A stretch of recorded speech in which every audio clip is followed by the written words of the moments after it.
नमस्कार, मी स्वाती. आपल्या मराठी यूट्यूब चॅनलवर तुम्हा सर्वांचे मनापासून स्वागत आहे. आज मी तुमच्यासाठी चटपटीत अशी एक रेसिपी घेऊन आली आहे. तांदळाच्या पिठापासून बनणारे नाचूस. तुम्ही सर्वांनी बरेचदा बाजारातून आणलेले नाचूस खाल्ले असतील, परंतु तेच नाचूस घरी अगदी सोप्या पद्धतीने कसे बनवायचे ते आज आपण पाहणार आहोत. रेसिपीला सुरुवात करण्याआधी जर तुम्ही आपल्या चॅनलवर नवीन असाल तर चॅनलला लवकरात लवकर सबस्क्राईब करा आणि बेल आयकॉन दाबायला अजिबात विसरू नका, जेणेकरून नवनवीन व्हिडिओज तुमच्यापर्यंत सर्वात आधी पोहोचतील. चला तर मग रेसिपीला सुरुवात करूया. सर्वात आधी एका मिक्सी जारमध्ये घ्यायच्या आहेत 5 ते 6 लसणाच्या पाकळ्या, एक मीडियम साईजचा रफली चिरून घेतलेला कांदा आणि अर्धा चमचे इतके जिरे. आता यामध्ये 1 ते 2 चमचे पाणी टाकून याची अगदी बारीक अशी पेस्ट बनवून घ्यायची. इथे मी पेस्ट बनवून घेतलेली आहे. याची कन्सिस्टन्सी पाहू शकता. तर आता इथे मी एका पॅनमध्ये 1 कप मेजरिंग कपने 1 कप इतकं पाणी घेतलेलं आहे. आता यामध्ये टाकायचं आहे चवीनुसार मीठ. इथे मी लहान चमच्याने 1 चमचा इतकं मीठ टाकलंय आणि 1 चमचा तेल टाकून घ्यायचं आहे. आणि आता या पाण्यामध्ये 1 उकळी आणायची आहे. 1 ते 2 मिनिटांमध्येच पाण्याला उकळी आलेली आहे. आता आपण जी लसूण, कांदा आणि जिऱ्याची पेस्ट बनवून घेतली होती ती यामध्ये टाकायची आहे. आणि तेच मिक्सरचं भांडं विसळून 1 ते 2 चमचे मी यामध्ये पुन्हा पाणी घातलं आहे. आता हे मिश्रण पाण्यात घातल्यानंतर पाण्याला पुन्हा उकळी आणायची आणि या मिश्रणासोबत 2 ते 3 मिनिटं पाणी उकळू द्यायचं.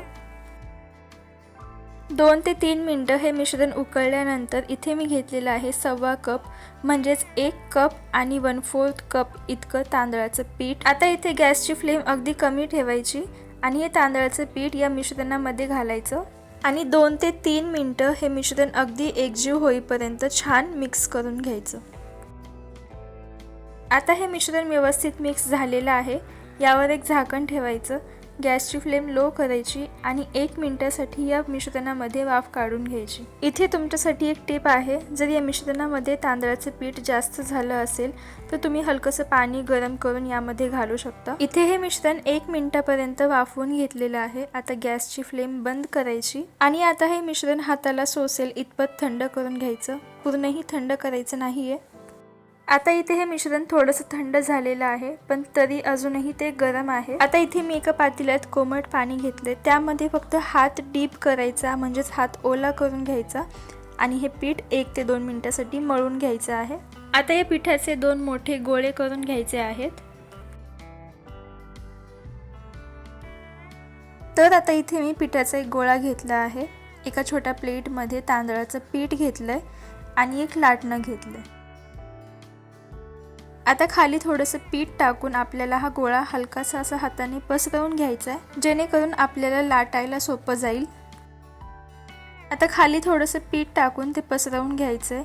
गोळ्यावर सुद्धा पीठ टाकायचं आहे आणि लाटण्याला सुद्धा हलकंसं पीठ लावून घ्यायचं आहे आणि हलक्या हलक्या हाताने लाटून घ्यायचं आहे. जर लाटताना या पिठामध्ये क्रॅक्स जात आहेत, चिरा पडत आहेत, तर काळजी करण्याचं काहीही कारण नाही आहे, कारण हे तांदळाचं पीठ यामध्ये चिरा जाणं हे साहजिकच आहे. आणि लाटून झाल्यानंतर आपल्याला यामधला जो भाग हवा आहे तो आपल्याला कापून घ्यायचा, त्यामुळे चिरा पडल्या तरीही चालेल.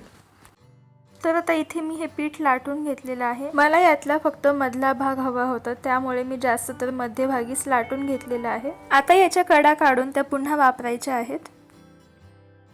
पाहू शकता इथे मी ही पोळी इतपत लाटून घेतलेली आहे. आता इथे या चाकूला सुद्धा हलकंसं पीठ लावायचं आहे, जेणेकरून तांदळाचं पीठ याला चिटकणार नाही. आता या पिठाचे अशा पद्धतीने त्रिकोणी काप करून घ्यायचे आहेत. पाहू शकता या पिठाचे मी अशा पद्धतीने काप केलेले आहेत आणि ही पोळी इतपत जाड आहे. ती जास्तही जाड ठेवायची नाही.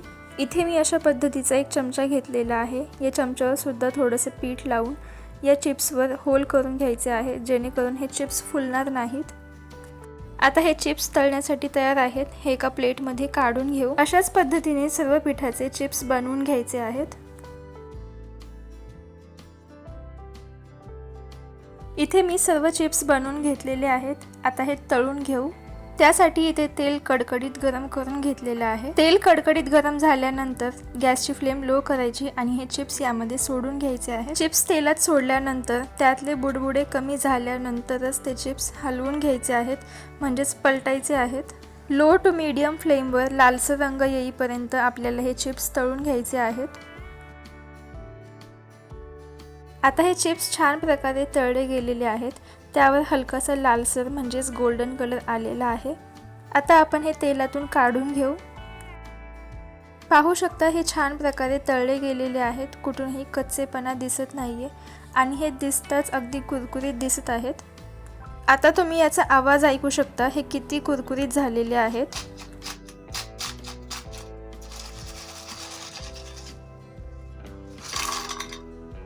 अशाच प्रकारे आपण सर्व चिप्स तळून घेणार आहोत।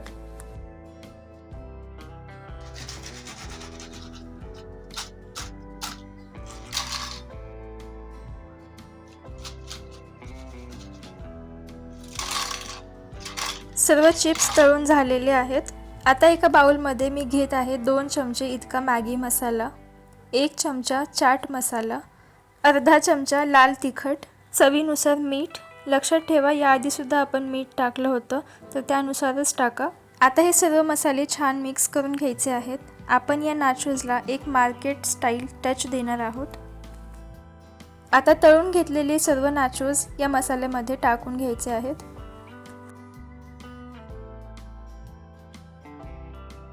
आता यावर झाकण ठेवून हळुवारपणे हलवून घ्यायचे आहे, जेणेकरून सर्व मसाला छान मिक्स होईल आणि नाचोज सुद्धा तुटणार नाहीत। आता इथे पाहू शकता सर्व नाचोजवर मसाला छान प्रकारे लागला गेला। याच्या आवाजावरूनच तुम्हाला समजत असेल की हे किती कुरकुरीत आहेत आणि खायला सुद्धा तितकेच चटपटीत आहेत।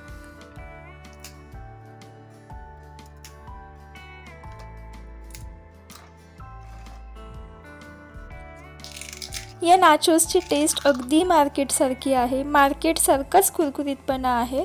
मॅगी मसाल्याचा चटपटीतपणा आणि चाट मसाल्याचा आंबटपणा हे कॉम्बिनेशन इतकं छान लागतंय।